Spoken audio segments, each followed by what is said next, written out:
এত বছরের পুরনো একটা রেসিপি, আমি তো জানতামই না এটা কিভাবে রান্না করতে হয়। শুধুমাত্র এতদিন আমি খেয়ে এসেছি, কিন্তু আজকে ভেবেই নিয়েছিলাম এটা আমি আজকে শিখেই ছাড়বো। আমার মা এই রেসিপিটা এত দারুণ করে, তাই জন্য ভাবলাম মায়ের কাছ থেকেই শিখে নিই। অফ ক্যামেরাতে কিন্তু আমি চানাটাকে নুন দিয়ে সেদ্ধ করে নিয়েছিলাম প্রেসার কুকারের মধ্যে। ওই একটা থেকে দুটো সিটি মেরেছিলাম, তাতেই কিন্তু যথেষ্ট খুব ভালো করে সেদ্ধ হয়ে গেছে। দেখো, রান্নাটা করার জন্য প্রথমে কিন্তু আমি এখানে কাঁচা পেঁয়াজ একটুখানি ভেজে নিয়েছিলাম, বেশি একটা লালচে করে ভাজিনি। আদা রসুন কাঁচা লঙ্কা একসাথে বেটে রেখেছিলাম, তো সেটাকে দিয়ে খুব ভালো করে এর সাথে পেঁয়াজের সাথে মিশিয়ে নিচ্ছি। এবার আমি এখানে দিয়ে দিচ্ছি হলুদের গুঁড়ো। পরিমাণটা দেখো, দেখে বুঝতেই পারছো কতটা আছে। এই ছোট চামচের কিন্তু একদম ভরে ভরে হলুদের গুঁড়ো দিলাম। এবারে এই মশলাটাকে কিন্তু খুব ভালো করে সময় ধরে ভেজে নিতে হবে। ভাজা হয়ে গেলে এর মধ্যে দিচ্ছি কিছুটা টমেটো কুচি, আর আমি কিন্তু এখানে দুটো টমেটো কেটে দিয়েছি। এবার টমেটোটাকে খুব ভালো করে এই মশলার সাথে ভেজে নিতে হবে। এইভাবে টমেটোটা যদি খুন্তির সাহায্যে কেটে দেওয়া যায় তাহলে খুব সহজে টমেটোটা গলে আসবে।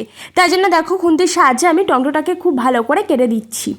এরপর আমি দিচ্ছি এখানে সামান্য একটু জল। জলটা দিলে মশলাটা খুব ভালো কষানো হবে।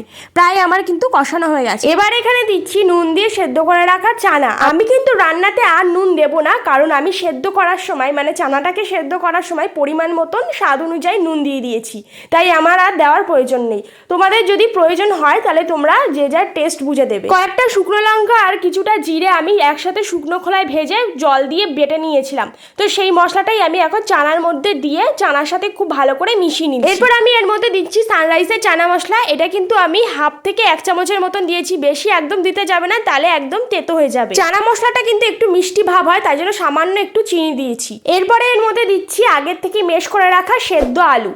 এটাকে দিয়ে খুব ভালো করে মিশিয়ে নিচ্ছি এই চানার সাথে। আর এই রেসিপিটা তো এতক্ষণ ধরে দেখেই যাচ্ছ, কিন্তু আমার চ্যানেলটাকে কি এখনো তুমি সাবস্ক্রাইব করেছো? সাবস্ক্রাইব যদি না করে থাকো তাহলে তাড়াতাড়ি সাবস্ক্রাইব করে যাও, আর পাশে থাকা কিন্তু বেল আইকনটি প্রেস করতে একদমই ভুলবে না। এখন আমি এর মধ্যে দিচ্ছি যেই জলটা দিয়ে আমি চানাটা সেদ্ধ করে রেখেছিলাম, এই গরম জলটাই কিন্তু আমি এখানে দিয়ে দিচ্ছি। তোমাদের যদি পছন্দ না হয় তাহলে তোমরা নর্মাল জল গরম করে এর মধ্যে দিয়ে দেবে। জলের পরিমাণটা এখানে যে যার বুঝেই দিও। আর হ্যাঁ, অবশ্যই কিন্তু এই সময় ঝাল আর নুনটাকে টেস্ট করে নিও। এবারে আমি এটাকে কিছুক্ষণ ফুটিয়ে নেব। ফুটতে ফুটতে কিন্তু এর গ্রেভিটা অনেকটাই কমে আসবে। তোমরা যে যেমন গ্রেভি খাবে সেই অনুযায়ী কিন্তু রাখবে। আমার রেসিপিটা দেখে যদি তোমার ভালো লাগে থাকে তাহলে একটা লাইক করে দিও। আর কারা কারা চানা মশলা খেতে পছন্দ করো অবশ্যই কমেন্ট করে জানিও। আর মায়ের হাতের রান্না কেমন লাগে সেটাও কিন্তু কমেন্ট করে জানাতে ভুলো না। কিছুক্ষণ সময় ধরে ফুটিয়ে নেওয়ার পরে কিন্তু গ্রেভিটা অনেকটা কমে এসছে। যদি বাটা গরম মশলা পছন্দ করো তাহলে অবশ্যই কিন্তু দিতে পারো এর মধ্যে, তবে বেশি একটা দেবে না। দেখো কালারটা কতটা সুন্দর হয়েছে, তাহলে দেখো কত সহজে বাড়িতেই তৈরি হয়ে গেল চানা মশলা। আমার রেসিপি ফলো করে যদি ঠিক এইরকম ভাবে করতে পারো তাহলে কথা দিয়ে বলতে পারি খুব দারুণ লাগবে খেতে। এবার তোমরাই বলো তো, বাড়িতে যদি এত সুন্দর করে রান্না করা যায় তাহলে কি আর দোকান থেকে খেতে লাগে? বাড়িতে অবশ্যই ট্রাই করো। আর সবাই ভালো থাকবে আর সুস্থ থাকবে। ভিডিওটা আজকের মতন আমি এখানেই শেষ করছি। আজকের মতন এইটুকুনি, বাই।